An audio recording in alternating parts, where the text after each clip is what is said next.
বউ পাইয়া সুন্দর স্ত্রী পেয়ে মায়ের কথা ভুলে যেও না। অনেক সাহেব আছে মায়ের কথা ভুলে যায়, স্ত্রীর কথা অনুযায়ী মায়ের উপর অত্যাচার করে, এরকমও বহুত আছে। আল্লাহ পাক বলছেন, শোনো, وَقَضَى رَبُّكَ أَلَّا تَعْبُدُوا إِلَّا إِيَّاهُ وَبِالْوَالِدَيْنِ إِحْسَانًا। তোমার প্রভুর পক্ষ থেকে ফয়সালা হয়েছে, চূড়ান্ত সিদ্ধান্ত হয়ে গিয়েছে, আমি আল্লাহর ইবাদতের পর তোমার মা বাপের ইহসান করবে, খেদমত করবে, তাদের জন্য উপকার করবে, তাদেরকে ভালোবাসবে। আল্লাহ রাব্বুল আলামিন বলেন মা বাবার সঙ্গে কেমনে কথা বলবে, তাদের সাথে কিভাবে আচরণ করবে, আল্লাহ তাও শিখিয়ে দিয়েছেন। আল্লাহ পাক বলেন, ওয়ালা তাকুল লাহুমা ওয়া কুল লাহুমা কাওলান কারীমা। মা বাবার সাথে সম্মানজনক কথা বলো। ওয়া কুল লাহুমা কাওলান কারীমা, সম্মানজনক কথা বলো। মাথায় ঝাঁকি দিয়ে রাগ করে চোখ মোটা করে কথা বলো না। তুমি সন্তান, তোমার জন্য সবচাইতে বড় পীর তোমার আব্বা, তোমার আম্মা, ঠিক কিনা কর? ছেলের জন্য, মেয়ের জন্য, সন্তানের জন্য সবচাইতে বড় পীর কে? বাপ মা। এটা ভালো করে মনে রাখতে হবে। আপনার মাওলানা সাহেবদের দোয়া, পীর সাহেবদের দোয়া কবুল হতেও পারে, নাও হতে পারে, 50-50 সম্ভাবনা আছে, আবার সম্ভাবনা নাই। কিন্তু মা বাপের দোয়া কবুল হবে 100% সিউরিটি রয়েছে। রাসূলুল্লাহ বলেছেন 3 জনের দোয়া কবুল হবে, মুস্তাজাবুদ দাওয়া। কয়জনের দোয়া কবুল হবে? আল্লাহ রাব্বুল আলামিনের হাবিব বলেন 3 জনের দোয়া কবুল হবে আল্লাহর দরবারে। তার মধ্যে একজন হলেন মাজলুম ব্যক্তি, যে ব্যক্তি অত্যাচারিত, যে ব্যক্তি মুসাফির, প্রবাসী, তার দোয়া কবুল হবে। আর মা বাপ যদি সন্তানের জন্য দোয়া করে, ওই দোয়া আল্লাহ রাব্বুল আলামিনের দরবারে মঞ্জুর হয়ে যায়। আল্লাহ রাব্বুল আলামিন মা বাপ সম্পর্কে বলেন, মা বাবের জন্য আমার কাছে দোয়া করবি বান্দারা, আমার কাছে দোয়া করবি। দোয়াটা আল্লাহ পাক শেখাচ্ছেন, রব্বিরহামহুমা কামা রব্বায়ানি সাগীরা। পড়েন সবাই, রব্বিরহামহুমা কামা রব্বায়ানি সাগীরা। একটু জিকির করেন, লা ইলাহা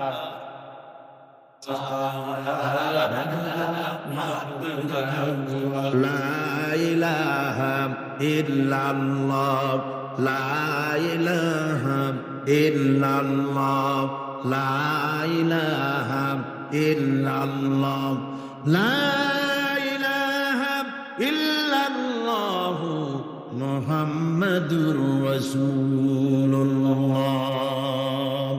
আমার ভাইরা, আল্লাহ পাক শিখাচ্ছেন, বান্দা তোর মা বাপের জন্য আমার কাছে দোয়া কর। আল্লাহ রাব, হ্যাঁ আমার প্রভু, আমার মা বাপ যেমন ছোটবেলায় আমাকে স্নেহের কোলে লালন পালন করেছে, আয় আমার আল্লাহ তুমি আমার মা বাপকে তোমার রহমতের কোলে লালন পালন করো। আল্লাহ শিখাই দিয়েছেন। আমার ভাইরা, প্রত্যেক নামাজের পরে এই দোয়াটা ভুলে যাবেন না। ভুলে যাবেন? ভুলে যাবেন? আমার ভাইয়েরা, আমার বোনেরা, সবাই প্রত্যেক নামাজের পরে পড়বেন, রব্বিরহামহুমা কামা রব্বায়ানি সাগীরা। এই দোয়া করতে কেউ ভুলে যাবেন না। আল্লাহ রাব্বুল আলামিন বলে, বান্দারে, ওয়া ওয়াসাইনাল ইনসানা বিওয়ালিদাইহি ইহসানা হামালাতুহু উম্মুহু কুরহা ওয়া ওয়াদাতুহু কুরহা। আল্লাহ পাক বলেন, আমি পৃথিবীর সমস্ত মানব মণ্ডলীকে উপদেশ দিয়েছি, মা বাপকে সম্মান করো, শ্রদ্ধা করো, তাদের উপকার করো। তার কারণ হলো তোমার মা তোমাকে গর্ভে ধারণ করেছে অত্যন্ত কষ্টের সাথে। আল্লাহ বলতেছেন, মা তোমাকে গর্ভ ধারণ করেছে অত্যন্ত কষ্টের সাথে, এরপরে তোমাকে ডেলিভারি করেছেন অত্যন্ত কষ্টের সাথে, তোমাকে ডেলিভারি করেছেন। গভীর রাত্রে মানুষ সব ঘুমায় যায়, গর্ভবতী মা ঘুমাতে পারে না, সন্তান পেটের ভিতরে হাঁটু দিয়া গুতা মেরেছে, পা দিয়া লাথি মেরেছে। মা চরম শীতের রাত্রে, প্রচন্ড শীতের রাতে গায়ের লেপটা সরায় দিয়া মা একবার দাঁড়ায়, আর একবার বসে, একবার দেওয়ালের সাথে হেলান দিয়া দাঁড়ায়। কষ্ট করে রাতটারে কাটায় দেয়। আবার সারাদিন সংসারের জন্য কাজ করেছেন, রান্না বান্না করেছেন মা, সকলকে খাওয়াইয়া মা শেষের দিকে খেতে গেছেন। যখন নিজে খেতে গেলেন, খাবারের ক্ষুধা নিয়ে পেট ক্ষুধা নিয়ে খেতে বসেছেন, পেটের ভিতরে সন্তান লাথি মেরেছে, পেটের মধ্যে ঘুষা মেরেছে, হাঁটু দিয়া গুতা মেরেছে, ভরা পেটে পেটের ভিতরে সন্তান গুতা মারলো হাঁটু দিয়া মাথা দিয়া। মা ক্ষুধা রয়েছে পেটে, খেতে পারলেন না, বেদনা শুরু হয়েছে। খাবারের থালাটা ঠেলে দিয়ে মা দাঁড়ালেন, বসলেন, চোখের পানি ফেললেন। এভাবে করে মা একটা দুইটা দিন নয়, 10টি মাস পর্যন্ত সন্তানটাকে পেটের মধ্যে নিয়ে, একটা জীবিত মানুষ আর একটা জীবিত সন্তান পেটের মধ্যে নিয়ে নড়াচড়া করছেন, চলাফেরা করছেন। কিতাবের মধ্যে এসেছে রাতের বেলায় মা যে ঘুমাতে পারেন না, সন্তানের নড়াচড়ার কারণে।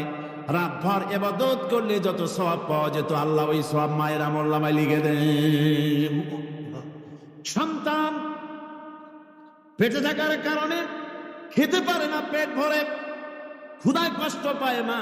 এই জন্যে 10 মাস ধরে রোজা রাখলে যে সওয়াব হতো, আল্লাহ রাব্বুল আলামিন মায়ের আমলনামায় রোজার সওয়াব লিখে দেন। 10 মাস পুরে গেল, সন্তান ডেলিভারির সময়ে চলে এলো। মায়ের মন বিমর্ষ, সন্তান ডেলিভারি হবে, না জানি মরে যায় নাকি, না জানি অপারেশন লাগে নাকি, কি অবস্থা হবে। মা খেতে পারে না, মুখটা শুকায়া যায়।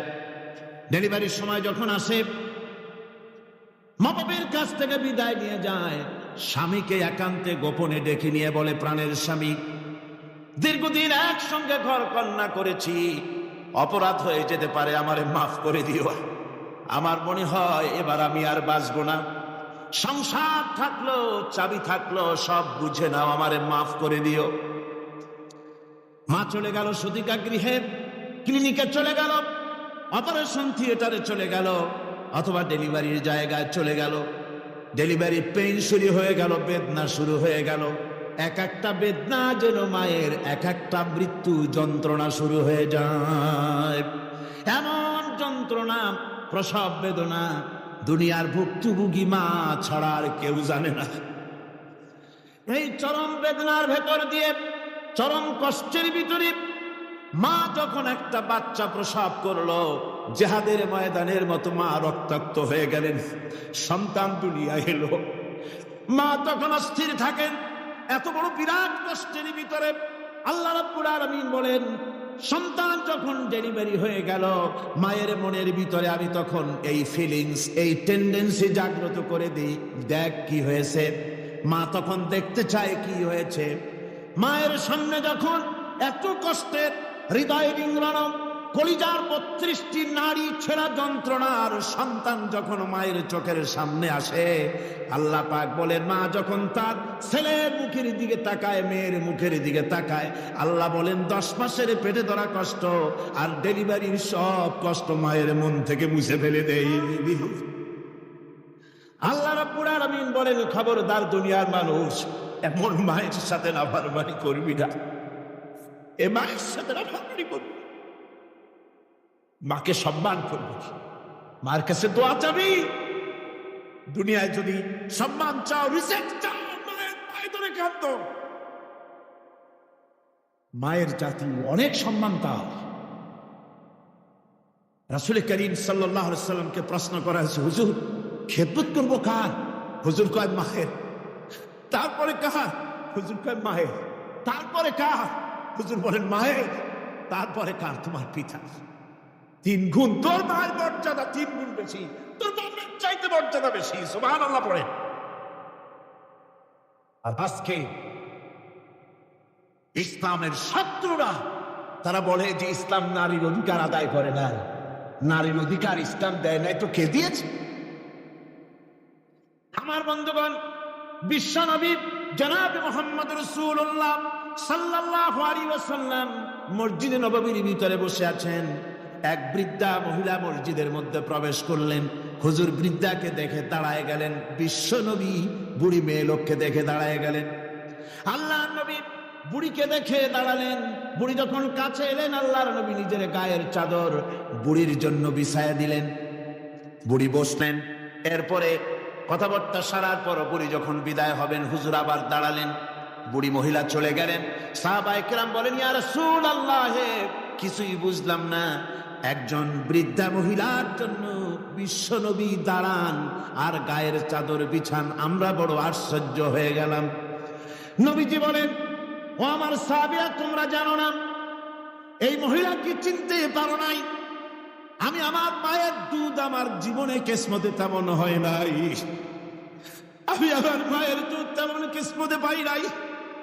যার দুধ খেয়ে, যার কোলে কাখে চড়ে আমি বড় হয়েছি, আমার সেই দুধ মা ইনি হযরতে হালিমাতুস সাদিয়া।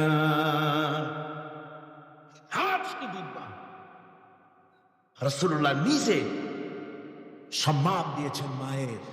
খবরদার, মাকে অসম্মান করবেন না, মাকে সম্মান করবেন, মাকে শ্রদ্ধা করবেন।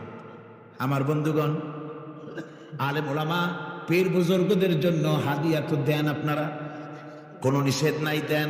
হাদিয়া দেওয়াও সুন্নত, নেওয়াও সুন্নত, দিবেন, আমি কোনো নিষেধ করি না। কিন্তু আমি বলতে চাই, পীর বুজুর্গদের কাছে, আলেম ওলামাদের কাছে হাদিয়া দিয়া আল্লাহরে যত না খুশি করতে পারবেন, এই ডালিম বেদানার মৌসুমে বেদানা একটা ভেঙে নিজ হাতে যদি মায়ের মুখে তুলে দেন, আল্লাহর আরশ খুশি হয়ে যাবে, আল্লাহর আশীর্বাদ খুশি হয়ে যাবে, আল্লাহ পাক খুশি হয়ে যাবে। মায়ের খাওয়াও, বাপকে খাওয়াও, তোমার সবচেয়ে বড় পীর তিনি। সুবহানাল্লাহ, বলে সুবহানাল্লাহ। মা বাপ যদি একটু দোয়া করে দেয়, তোমার জিন্দেগির কাম শেষ। একটু বদদোয়া করলে জাহান্নামে যাবা। কোন পীর সাহেব বদদোয়া করলে জাহান্নামে যাবে এমন কথা নয়, কোন মাওলানা বদদোয়া করলে দোজখে যাবে এমন কথা নয়। রাসূল বলেছেন, হুমা জান্নাতুকা ওয়া নারুকা। মা বাপ তোমার বেহেশত, মা বাপ তোমার জাহান্নাম। মা বাপ যদি অসন্তুষ্ট হয়, দোজখে যাবি, আর মা বাপ যদি খুশি, আল্লাহর জান্নাতে চলে যাবে। সুবহানাল্লাহ, সুবহানাল্লাহ, সুবহানাল্লাহ। মায়ের পায়ের তলে তোর বেহেশত। আমরা পুরুষ, আমাদের গত বছর বলেছি, আমরা পুরুষ, আমাদের পায়ের তলে জুতা। আমাদের পায়ের তলে কি? শুধু জুতা। আর আমার মা, আমার মায়ের জাতি যারা এই প্যান্ডেলে বসে আছেন, আমার মায়েরা, বোনেরা, মায়ের জাতি যারা পৃথিবীতে, মায়ের জাতি পায়ের তলে আল্লাহর বেহেশত। সুবহানাল্লাহ। নারীর মর্যাদা ইসলাম দেয় নাই, কে দিয়েছে? আল্লাহ দিয়েছেন, আল্লাহর রাসূল দিয়েছেন। আমার বন্ধুগণ, হযরত বাইজিদ বুস্তামি, ছোট্ট বাচ্চা ছেলে, গভীর রাত্রে মা অসুস্থ, পানির পিপাসায় জেগে উঠেছেন। বাবারে, পিপাসায় শেষ হয়ে গেলাম, পানি দাও। ছেলে ঘরের ভিতরে পানি না পেয়ে বাইরে দৌড়াদৌড়ি করলেন। অনেক দূর থেকে পানি নিয়ে এসে দেখেন মা ঘুমায় গেছেন। পানি নিয়ে দাঁড়ানো, পৌষ মাস, মাঘ মাসের শীতের রাত, ফজরের সময় মায়ের ঘুম ভেঙে গেল। তাকিয়ে দেখেন বাইজিদ দাঁড়ানো, হাতে পানি থরথর করে কাঁপছে। জিজ্ঞাসা করে, বাইজিদ তুমি দাঁড়ানো কেন? ছোট্ট বাচ্চা বলে, মা পানি চেয়েছিলে তুমি গভীর রাত্রে, পানি ঘরে ছিল না, অনেক দূর থেকে আনতে হয়েছে। মা বলছে, ঘুমাও নাই কেন গ্লাস থুইয়া? বাচ্চা বলে, ঘুমাই নাই, তুমি যদি আবার পানি চাও, সময় মতো যদি দিতে না পারি, মা তোমার কষ্ট হবে, এই জন্য ফজর পর্যন্ত আমি দাঁড়ায় আছি, কখন তুমি পানি চাও। মা হাতের থেকে পানি নিয়ে পান করলেন। বাইজিদকে বিছানার উপরে আরাম করে কম্বল দিয়ে ঘুম পড়াইয়া দিলেন। হযরত বাইজিদের মা উযু করে ফজরের নামাজ পড়ে সিজদায় চলে গেলেন। চিৎকার মেরে কেঁদে বলেন, আমার রব, আমার আল্লাহ, আমি আমার বাইজিদের মা, আমি মা হয়ে বাইজিদের জন্য দোয়া করি। বাইজিদ আমার জন্য আজকে যা করেছে, আমি মা, আমার কলিজা ঠান্ডা হয়ে গেছে। হায় আল্লাহ, আমি বাইজিদের জন্য দোয়া করি, তুমি তাকে সুলতানুল আরিফিন বানাইয়া দিও। মঞ্জুর হয়ে গেল আল্লাহ পাকের কাছে দোয়া। আমার ভাইরা, আল্লাহ পাক বলছেন, খবরদার, আমার ইবাদতের পরে মা বাপ, আল্লাহর ইবাদতের পরে কারা? মা বাপ। মা বাপকে সম্মান করো, শ্রদ্ধা করো, মোহাব্বত করো, কিসমত খুলে যাবে, কিসমত খুলে যাবে। মা বাপকে সম্মান করো। হযরত আবু হুরায়রা রাদিয়াল্লাহু তাআলা আনহু রসুলের সামনে এসে কাঁদতেছে। হুজুর বলছেন, আবু হুরায়রা কাঁদো কেন? কাঁদো কেন? রাতের বেলা কাঁদো কেন? হযরত আবু হুরায়রা বলছেন, হুজুর আমাকে মা মেরেছেন। হুজুর বলছেন, মা মারলো কেন? কোন অপরাধ করেছো? কোন গোস্তাখি করেছো? আবু হুরায়রা বলছেন, না হুজুর, কোন গোস্তাখি করি নাই, তবে মারলো কেন? হযরত আবু হুরায়রা বলছেন, হুজুর আমি আপনার দরবার থেকে ফিরতে রাত হয়ে গিয়েছিল। মা জিজ্ঞেস করলেন, আবু হুরায়রা এত রাত্রে কোথায় ছিলি? বললাম, আমি ছিলাম যে কদম চুমতে পারলে দুনিয়া ধন্য হয়, সেই দরবারে নববীর কদম মোবারক থেকে আসতে আমার দেরি হয়েছে। আমার মা মুশরিকা, আপনার নাম শুনে তার গায়ে আগুন জ্বলে উঠলো, আমাকে ধরে মারা আরম্ভ করলো। বলল, হয় আমার বাড়ি ছাড়বি আর না হয় মুহাম্মদ সাল্লাল্লাহু আলাইহি ওয়াসাল্লামের দরবার ছাড়বি। আমি বললাম, আমার মা, তুমি বুড়ি মানুষ, তোমার গায়ে যত শক্তি আছে সমস্ত শক্তি দিয়ে আমারে পিটাও, আমারে মারো। মারতে মারতে আমাকে বাড়ি থেকে তুমি বের করে দাও। তোমার বাড়ি শুদ্ধ, তামাম দুনিয়া ছেড়ে দিতে পারি, আল্লাহর নবীর কদম মোবারক ছেড়ে দিতে পারি না। হুজুর, আমার মা আমাকে গলা ধাক্কা দিয়ে বের করে দিয়েছেন। হুজুর বলছেন, আবু হুরায়রা, তোমার মা তোমাকে মেরেছে, তুমি আমার কাছে নালিশ করছো? আমার তো এখানে ইন্টারফেয়ার করার কিছুই না। সুবহানাল্লাহ, সুবহানাল্লাহ। মা তোমাকে মেরেছে, এখানে আমার করার কিচ্ছু নাই। বিশ্ব নবী বলছেন, এত বড় পাওয়ারফুল নবী, লেজিসলেটিভ পাওয়ার, সারে আল্লাহ তাকে বানিয়েছেন শরীয়ত প্রণেতা।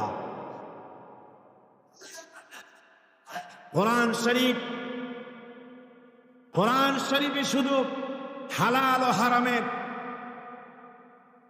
হালাল এবং হারামের, বৈধ এবং অবৈধের সীমারেখা শুধু কোরআনই ঠিক করেনি, রাসূলের জন্য আল্লাহ ছেড়ে দিয়েছেন। আল্লাহ রাসূলও হারাম, হালাল এবং হারামের বৈধতা অবৈধতার সীমারেখা নির্ধারণ করেছেন।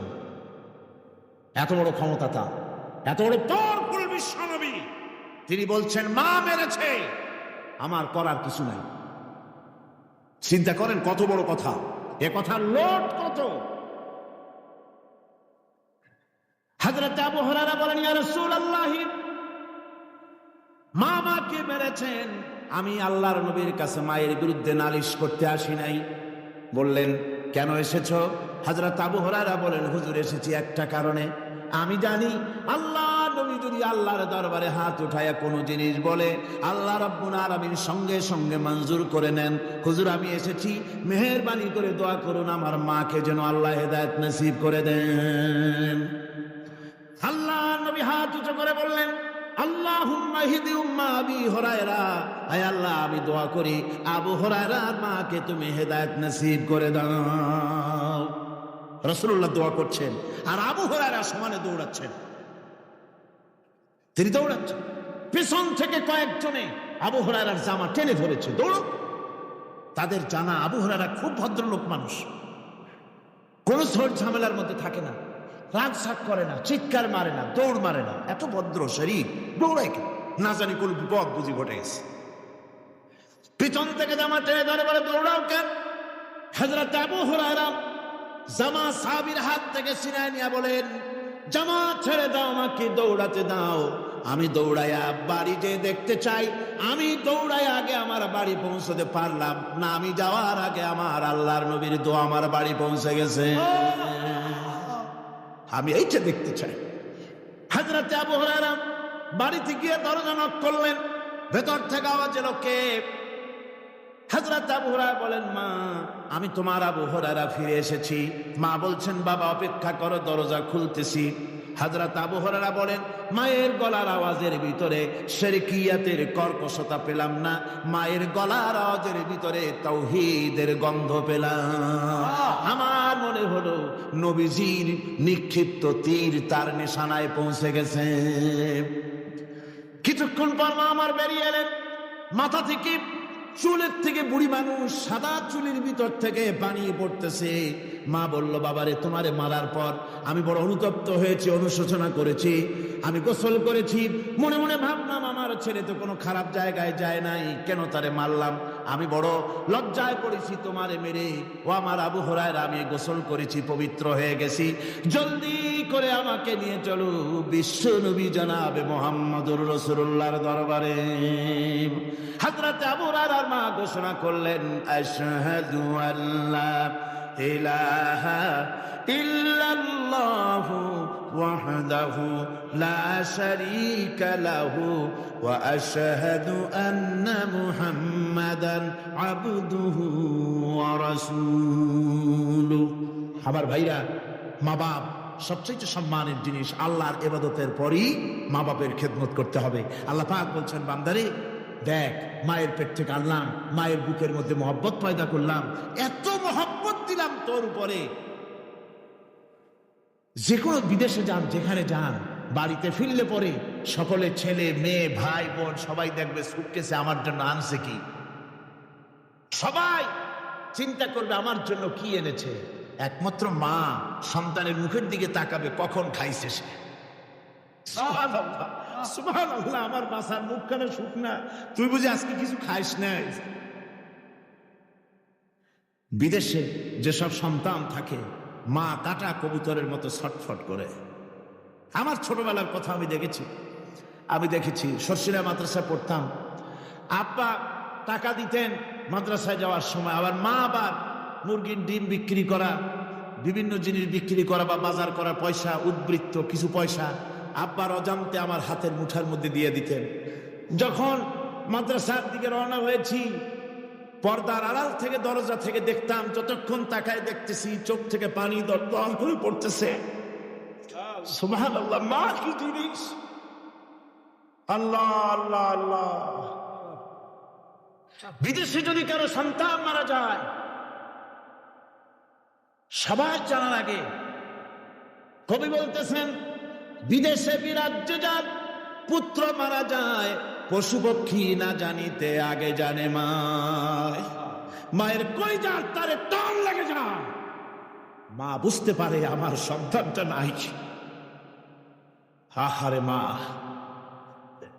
আমার বন্ধুগণ, মা যার বেঁচে আছে, বেয়াদবি করেছেন, পাও ধরে মাপ নিয়ে নেবেন, পাও ধরে মাপ নিয়ে নেবেন। মা তো পাও ধরে দেখবেন, মাফ করে দেবেন। সুবহানাল্লাহ, সুবহানাল্লাহ। কত দরদ তার বুকের মধ্যে। হ্যাঁ,